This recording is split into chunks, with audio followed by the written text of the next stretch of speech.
सभी मित्रों को नमस्कार। आज हमारे लिए अत्यंत सौभाग्य और प्रसन्नता का अवसर है कि हमारे साथ उपस्थित हैं परम पूज्य आनंद नारायण जी महाराज। महाराज जी राम कथा के माध्यम से भगवान श्री राम के चरित्र, उनके आदर्शों और जीवन मूल्यों को जन जन तक पहुंचाने का कार्य कर रहे हैं। साथ ही वे रामानंद फाउंडेशन के अध्यक्ष के रूप में सामाजिक सरोकारों से भी जुड़े हैं। रामकथा केवल एक धार्मिक आख्यान नहीं है, बल्कि जीवन को समझने और समाज को बेहतर बनाने की दृष्टि भी देती है। श्री राम के चरित्र में मर्यादा, कर्तव्य, त्याग, करुणा और लोक कल्याण जैसे अनेक आदर्श दिखाई देते हैं। इन्हीं विषयों के लेकर महाराज जी से कुछ चर्चा करेंगे। तो महाराज जी आपका स्वागत, अभिनंदन और आशा करते हैं कि हमारे दर्शकों को बहुत सारी जानकारी मिलेगी। तो महाराज जी से हम आप जानना चाहते हैं कि आज के समय में धर्म का वास्तविक अर्थ क्या है? क्या धर्म केवल पूजा पाठ और धार्मिक अनुष्ठान तक सीमित है? धर्म केवल पूजा पद्धति का नाम नहीं है। धर्म का मूल अर्थ है जो हमें सत्य, कर्तव्य, संशय, करुणा और लोक मंगल के मार्ग पर ले जाए।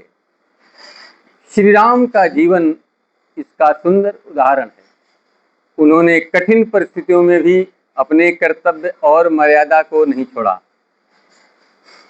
यदि कोई व्यक्ति अपने माता पिता का सम्मान करता है, अपने कार्य को ईमानदारी से करता है, किसी जरूरतमंद की सहायता करता है और किसी के साथ अन्याय नहीं करता, तो वह अपने जीवन और धर्म का पालन कर रहा है। महाराज जी आपके जवाब से बड़ी प्रसन्नता मिली है। तो हम ये जानना चाहेंगे कि राम कथा में श्री राम के चरित्र की सबसे बड़ी सीख जो हमारे युवाओं के लिए है, युवा बच्चों के लिए है, माताओं बहनों के लिए है, वो क्या है? बहुत सब सामयिक प्रश्न किया है। श्री राम जी के चरित्र की सबसे बड़ी सीख है चरित्र और मर्यादा। आज के समय में सफलता को अवसर केवल धन, पद या प्रसिद्धि से माना जाता है, लेकिन श्री राम हमें बताते हैं कि वास्तविक महानता व्यक्ति के चरित्र में होती है। यदि युवा अपने जीवन में सत्य, अनुशासन, माता पिता का सम्मान, गुरु का आदर और अपने कर्तव्य के प्रति निष्ठा को अपनाए, तो उनका जीवन अधिक सार्थक हो जाएगा। बहुत ही सुंदर जवाब और अच्छा उत्तर, हम लोगों को इससे बहुत सीखने को मिलता है। महाराज जी धर्म के गुण तत्वों में कर्म और उसके फल की बहुत चर्चा होती है। इसे सामान्य व्यक्ति कैसे समझ सकता है, कैसे अपने जीवन में अनुसरण कर सकता है? कर्म का अर्थ केवल बाहरी कार्य नहीं है।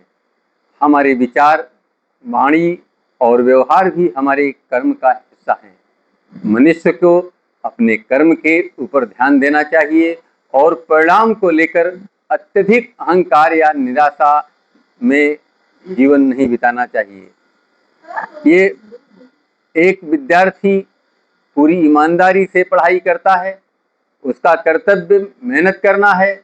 परिणाम उसके हाथ में पूरी तरह नहीं है, लेकिन ईमानदार से प्रयास करने पर उसके हाथ में बहुत कुछ समन्वित करने की ताकत मिल जाती है। इसी प्रकार जीवन में हमें अपने कर्म को श्रेष्ठ बनाने का प्रयास करना चाहिए, तभी हम लोग कल्याण में अपने सारी ताकत को झोंक सकते हैं।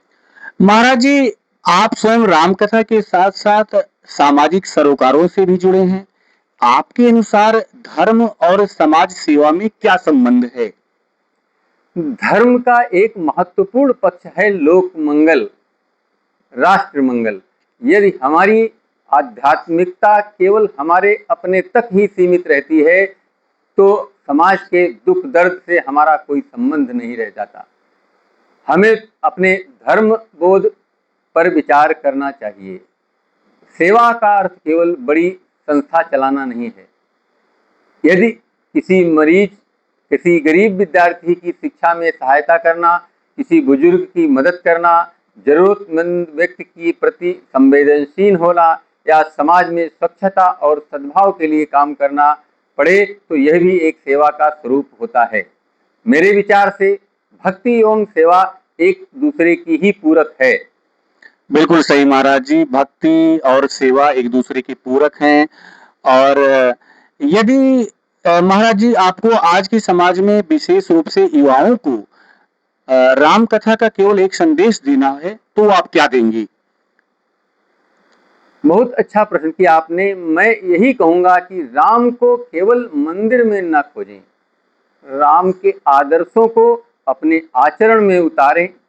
यदि आपके भीतर सत्य है, मर्यादा है, करुणा है, माता पिता और गुरु के प्रति सम्मान है, कमजोरों के प्रति संवेदना है और अपने कर्तव्य के प्रति निष्ठा एवं सद्भाव है, तो राम कथा हमारे जीवन में उतर रही है, परस्पर आगे बढ़ा रही है।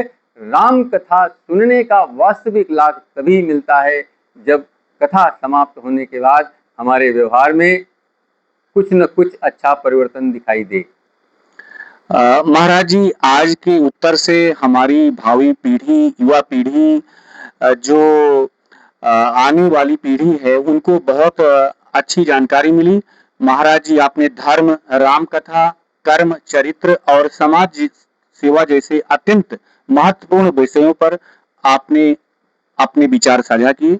आपके विचार निश्चित रूप से हमारे दर्शकों को केवल राम कथा सुनने ही नहीं बल्कि उनके संदेश को, आपके संदेश को अपने जीवन में उतारने की प्रेरणा देंगे। आपका बहुत बहुत धन्यवाद। जय श्री राम। जय श्री राम।